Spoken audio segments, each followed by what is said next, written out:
पिछले भाग में आपने देखा मेघना को बार बार एक डरावना सपना परेशान कर रहा था।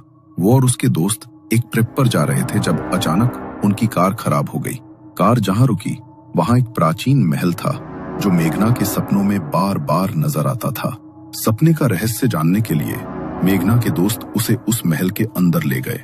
वहां अचानक चमगादड़ों का झुंड उन पर टूट पड़ा।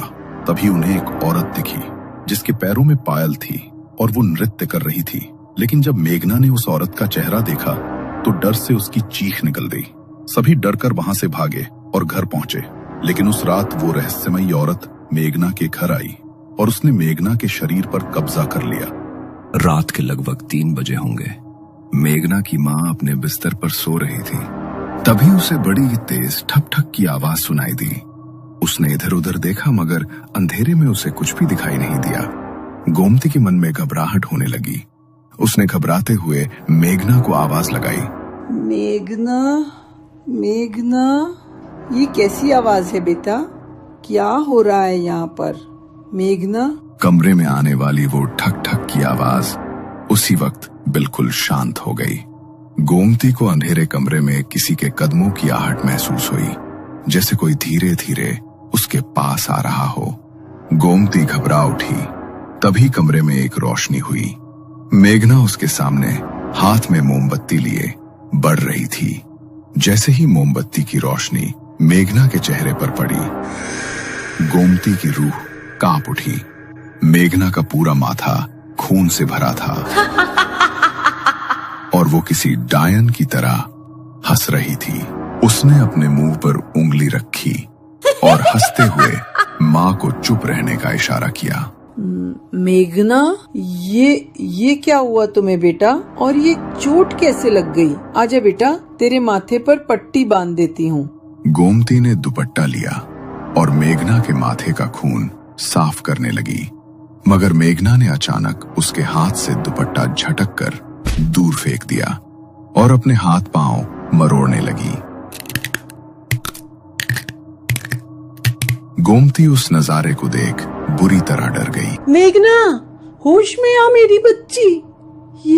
ये तो क्या कर रही है? मेघना ने गुस्से से भरी नजरों से अपनी माँ की ओर देखा। उसकी आंखों में आग सी जल रही थी। उसने अपने हाथ पैरों को अजीब तरह से मरोड़ा, जैसे कोई बेकाबू ताकत उसे खींच रही हो। धीरे धीरे वो अपने हाथ पैरों के बल उल्टी चलती हुई अपने बिस्तर तक पहुंची, मानो कोई अनजानी ताकत उसका साथ दे रही हो। दीवार की ओर मुंह करके वो बैठ गई और दबी रहस्यमयी आवाज में किसी से बात करने लगी। गोमती को यकीन हो गया था कि मेघना के साथ कुछ भयानक हुआ है। फिर भी उसने कुछ नहीं कहा। चुपचाप भगवान का नाम जपते हुए वो अपने बिस्तर पर लेट गई। उसका मन डर और प्रार्थना से भरा हुआ था। अगली सुबह जब गोमती की आंख खुली तो उसने देखा कि मेघना अभी भी अपने बिस्तर पर लेटी थी, बिल्कुल बेजान सी। मेघना बेटा, तेरी तबीयत तो ठीक है ना? और तेरे माथे की वो चोट? गोमती की पुकार से मेघना की नींद टूटी। उसने धीरे से आंखें खोली और अपनी माँ की ओर देखा। उसकी आंखों के नीचे गहरे काले गड्ढे बन गए थे और उसका चेहरा पूरी तरह सफेद पड़ चुका था, मानो किसी ने उसके शरीर का सारा खून चूस लिया हो। उसके माथे की चोट में कीड़े रेंग रहे थे, जो देखकर गोमती का दिल दहल गया। लेकिन मेघना के चेहरे पर कोई भाव नहीं था, न दर्द, न डर, न कुछ। वो बस एकटक अपनी माँ को देखे जा रही थी। पता नहीं मेरी बच्ची को क्या हो गया है। उस रात जब ये अपने दोस्तों के साथ बाहर गई थी तभी ये सब हुआ है। कुछ न कुछ तो अजीब जरूर घटा है। अब तो वही लोग मुझे इसके बारे में बता सकते हैं। गोमती के सिरहाने एक पुराना कीपैड फोन रखा था। उसमें मेघना के सभी दोस्तों के नंबर थे। गोमती ने शीतल को फोन किया और उसे मेघना की हालत के बारे में बताया। क्या? ये आप क्या बोल रही हैं आंटी? मैं अभी घर आती हूँ, आप चिंता मत कीजिए, सब कुछ बिल्कुल ठीक हो जाएगा। मैं मेघना को डॉक्टर के पास ले जाऊंगी। शीतल ने तुरंत कॉल कट की और समीर को फोन लगाया। बहुत बड़ी परेशानी हो गई है समीर, तुम जल्दी से मुझे पिक करने के लिए आ जाओ। हमें मेघना को अस्पताल लेकर जाना होगा, लेकिन मुझे लगता नहीं कि सिर्फ हॉस्पिटल से काम चलेगा। कुछ ना कुछ और ही बात लग रही है मुझे। अरे तुम ज्यादा सोचो मत, मेघना ने उस बात को अपने दिमाग में बिठा लिया है। ज्यादा सोच रही है वो उस बात के बारे में, इसीलिए उसके साथ शायद ऐसा हो रहा है। तुम चिंता मत करो, मैं अभी आता हूँ। समीर ने शीतल को उसके घर से लिया और दोनों मेघना के घर पहुंचे। जैसे ही उनकी नजर मेघना पर पड़ी, उनके चेहरे पर हैरानी और डर छा गया। मेघना की हालत देखकर उनका दिल बैठ गया। वो समझ ही नहीं पा रहे थे कि आखिर एक रात में उसकी ऐसी हालत कैसे हो सकती है।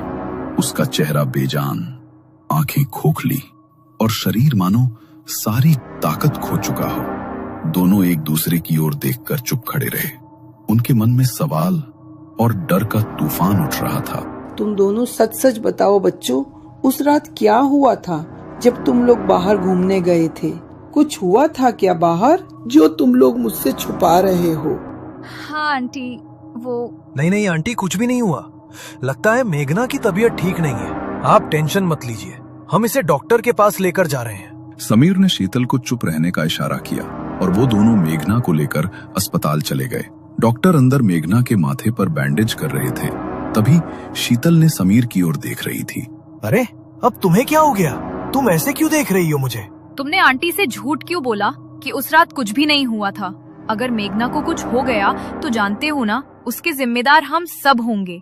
हमें आंटी को सब कुछ सच सच बता देना चाहिए था। बेवकूफ मत बनो शीतल, मेघना को कुछ भी नहीं हुआ है। उसने बस बातों को अपने दिमाग पर हावी कर लिया है। और अगर हम ये सब आंटी को बता देते ना, तो जानती हो ना, उनकी तबीयत और खराब हो जाती। वो पहले ही इतनी बीमार रहती हैं। तुम उन्हें ये सब बता देती तो पता नहीं उनका क्या हाल होता। तुम ठीक कह रहे हो समीर, ये तो मैंने सोचा ही नहीं था। चल मेघना को देखकर आते हैं, शायद उसकी बैंडेज हो गई होगी। मेघना की बैंडेज करवाकर वो दोनों उसे गाड़ी में ले आए, लेकिन वो अभी भी ना तो अपनी पलकें झपका रही थी और ना तो उन दोनों की तरफ देख रही थी। अरे मैडम, क्या हो गया है तुझे?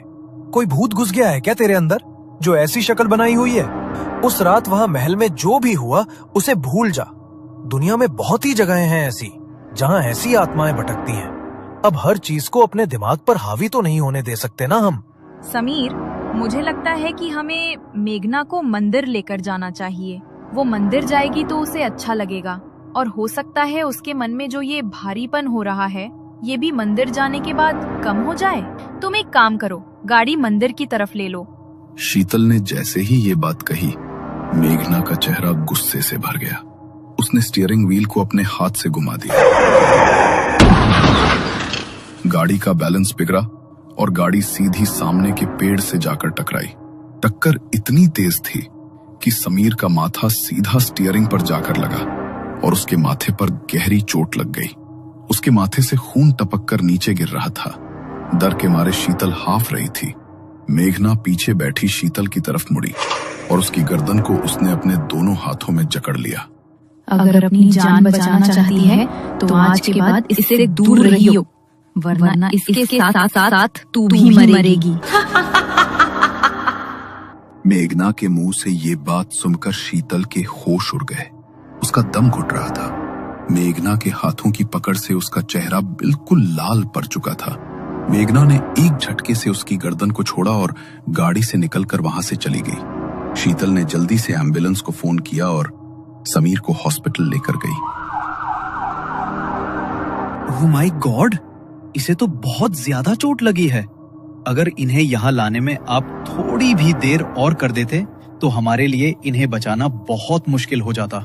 मुझे कुछ भी करके मेघना से दूर रहना होगा और नैतिक और विकी को भी इस बारे में बताना होगा। अगर हमने मेघना की मदद करने की कोशिश की तो हम भी फंस जाएंगे। वो छोड़ेगी नहीं हमें। शीतल ने नैतिक और विकी को कॉल करके हॉस्पिटल में बुलाया और उनको सारी बात बताई। ये सब सुनकर वो दोनों भी घबरा गए। अगर ऐसी बात है तो मेघना से दूर रहना ही बेहतर है। आज समीर की जान जाते जाते बची है, कल को हम में से कोई हुआ तो क्या करेंगे? समीर की किस्मत अच्छी थी जो बच गया, लेकिन जरूरी नहीं कि हमारी किस्मत भी उतनी ही अच्छी हो। मेघना की हालत देखकर सबने उससे पल्ला छुड़ा लिया। कुछ देर बाद मेघना अपने घर पहुंची और सीधी जाकर अपने बिस्तर पर बैठ गई। वो गुस्से में दीवार की तरफ लगातार देखे जा रही थी और अपने सर को बार बार तेजी से हिला रही थी। उधर गोमती कांपती आवाज में उसे समझाते हुए बोली कि थोड़ा आराम कर ले, सर में जरूर दर्द हो रहा होगा। और मन ही मन सोचने लगी कि शीतल और समीर उसे छोड़ने आए थे या नहीं। शायद वे उसे सिर्फ बाहर तक छोड़कर लौट गए होंगे। गोमती शीतल से बात कर ही रही थी तो शीतल ने गुस्से से गोमती से कहा, चुप हो जा बुढ़िया, वरना तेरी बेटी के साथ साथ तेरा भी खात्मा कर दूंगी। लेकिन तुझे मारने से पहले मैं इसे मारूंगी ताकि तू इसे तड़पते हुए देखे। इसे तो मैं इतना तड़पा तड़पा कर मारूंगी कि तू खुद मुझसे इसकी मौत की भीख मांगेगी। क्या? कौन है तू? क्या बिगाड़ा है मेरी बेटी ने तेरा? क्यों परेशान कर रही है उसे? मैं अभी पंडित जी को लेकर आऊंगी। छोड़ दे मेरी बेटी का शरीर। पंडित को बुलाकर तो तू जब लाएगी ना बुढ़िया, जब अपने बिस्तर से उठ पाएगी। कोई मेरा कुछ नहीं बिगाड़ पाएगा। अपना बदला तो मैं लेकर ही जाऊंगी। बदला? कैसा बदला? किस बात का बदला लेना चाहती है तू मेरी बेटी से? ये तुझे बहुत जल्द पता चलेगा, लेकिन जब तक तुझे ये समझ आएगा तब तक तेरे पास पछतावा करने के अलावा दूसरा कोई चारा नहीं होगा। अपनी माँ की तरफ देखकर मेघना जोर जोर से हंसने लगी। उसने जमीन पर रेंगते हुए एक कीड़े को देखा और उसे उठाकर चॉकलेट की तरह चबाकर खा गई। उसने अपनी गर्दन को पूरी तरह पीछे की तरफ घुमा दिया और उसकी आंखों की पुतलियां पूरी तरह सफेद पड़ गईं। अचानक से वो निढाल होकर जमीन पर गिर पड़ी। तभी पड़ोस में रहने वाली माया आंटी उनके घर आई। अरे, ये मेघना को क्या हुआ? ये इस तरह जमीन पर क्यों गिरी हुई है? माया ने मेघना के चेहरे पर पानी छिड़का, मगर जैसे ही उसने उसे उठाने के लिए उसे छुआ तो मेघना का पूरा शरीर बुरी तरह कांप उठा। उसे मानो एक जोरदार बिजली का झटका लगा हो। वो बड़ी ही फुर्ती से वहां से उठी और दीवार के सहारे जाकर चिपक गई। वो माया को देखकर घबरा रही थी। तभी गोमती का ध्यान माया के गले में पहनी रुद्राक्ष की माला पर गया। क्या हो गया मेघना तुम्हें? तुम इस तरह मुझसे घबरा क्यों रही हो? जाओ यहाँ से। मैंने कहा जाओ यहाँ से। इसे भेज तू यहाँ से। माया को मेघना का बर्ताव कुछ अजीब सा लगा। उसने गोमती की ओर देखा तो गोमती ने उसे इशारों से कुछ ऐसा समझा दिया जो शब्द नहीं समझा सकते थे। माया जल्दी से उनके घर से बाहर निकली और दौड़ती हुई गांव के मंदिर में पहुंची। क्या हुआ बेटी? तुम इतनी घबराई हुई क्यों हो? सब कुछ ठीक तो है ना? पुजारी जी, वो गोमती की बेटी मेघना, उस पर कोई ऊपरी साया है। आप जल्दी से मेरे साथ चलिए, वरना वो साया उसे खींच कर ले जाएगा। क्या गोमती की बेटी पर कोई साया हावी है? तुम चिंता मत करो, मैं अभी तुम्हारे साथ चलता हूँ। माया पुजारी जी को लेकर गोमती के घर के दरवाजे पर पहुंची तो मेघना कमरे के कोने में दुपक कर बैठी थी और दबी आवाज में कुछ बड़बड़ाते हुए दीवार को नोच रही थी। गोमती लाचार थी, इसलिए अपनी बेटी को बचाने के लिए वो अपने बिस्तर से भी नहीं उठ सकती थी। पुजारी जी जैसे ही घर के भीतर दाखिल हुए तो मेघना को भनक लग गई। वो बड़े ही गुस्से में पीछे की तरफ मुड़ी। पुजारी, क्यों आया है तू यहाँ पर? अगर इसे बचाने के लिए आया है तो चला जा यहाँ से, क्योंकि मेरी आत्मा इतने सालों से सिर्फ अपने बदले के लिए भटक रही है। और अगर तूने बीच में आकर मेरा बदला पूरा नहीं होने दिया तो खत्म कर दूंगी मैं तुझे भी। बदला? कैसा बदला? आखिर किस बदले की बात कर रही है तू? इस बच्ची ने क्या बिगाड़ा है तेरा? जरूरी नहीं है पुजारी कि इंसान हमेशा अपने ही कर्म का फल भोगे। कभी कभी उसे दूसरों के कर्मों का फल भी भोगना पड़ता है और इसे वो भोगना पड़ेगा, वो भी इसकी माँ की आंखों के सामने। क्या? या तो तू सब कुछ सच सच बता दे, या मुझे और भी तरीके पता हैं जिससे तू सच तो बताएगी, लेकिन उससे 100 गुना पीड़ा होगी तुझे। नहीं बताऊंगी, कुछ नहीं बताऊंगी। तू जो कर सकता है कर ले। पुजारी जी ने अपने हाथ में पकड़े कमंडल से जल निकाला और मेघना के ऊपर छिड़क दिया। जल का स्पर्श पाते ही मेघना बुरी तरह चिल्ला उठी। तभी पुजारी जी ने अभिमंत्रित विभूति से मेघना के चारों तरफ एक घेरा बना दिया।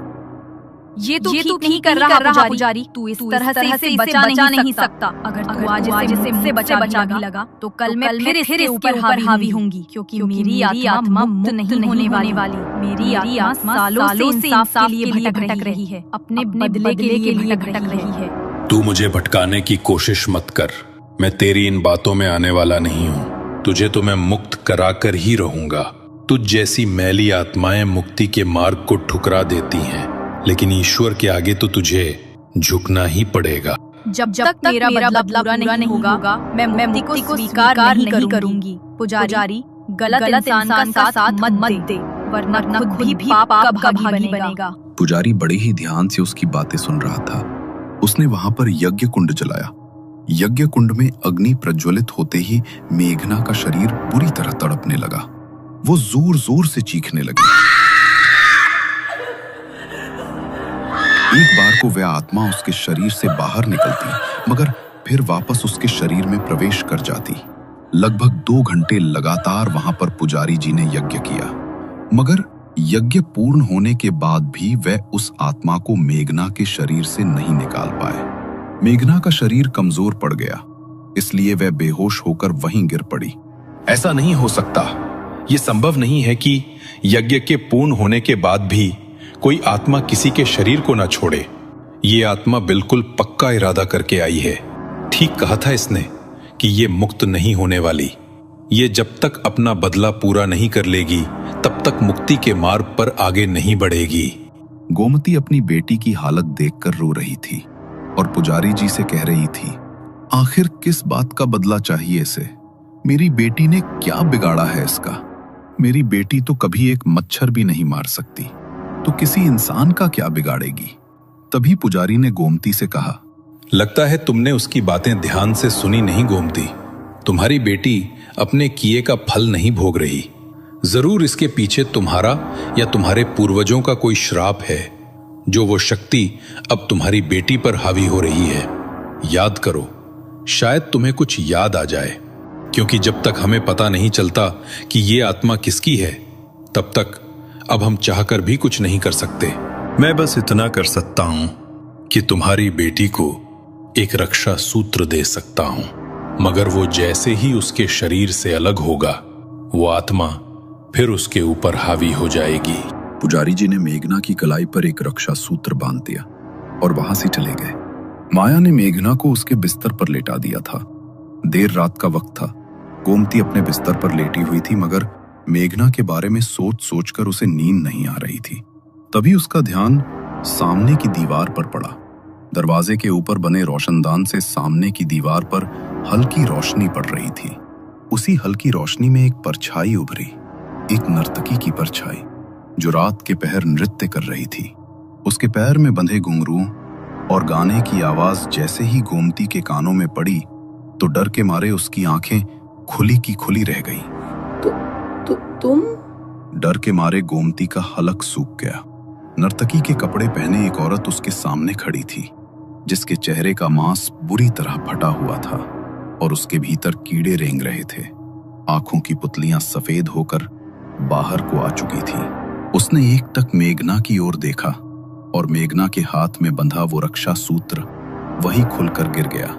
उसी समय वो आत्मा फिर से मेघना के शरीर के भीतर प्रवेश कर गई और मेघना ने अपनी गर्दन पीछे की तरफ मरोड़कर भयानक तरीके से मुस्कुराते हुए अपनी मां को देखा।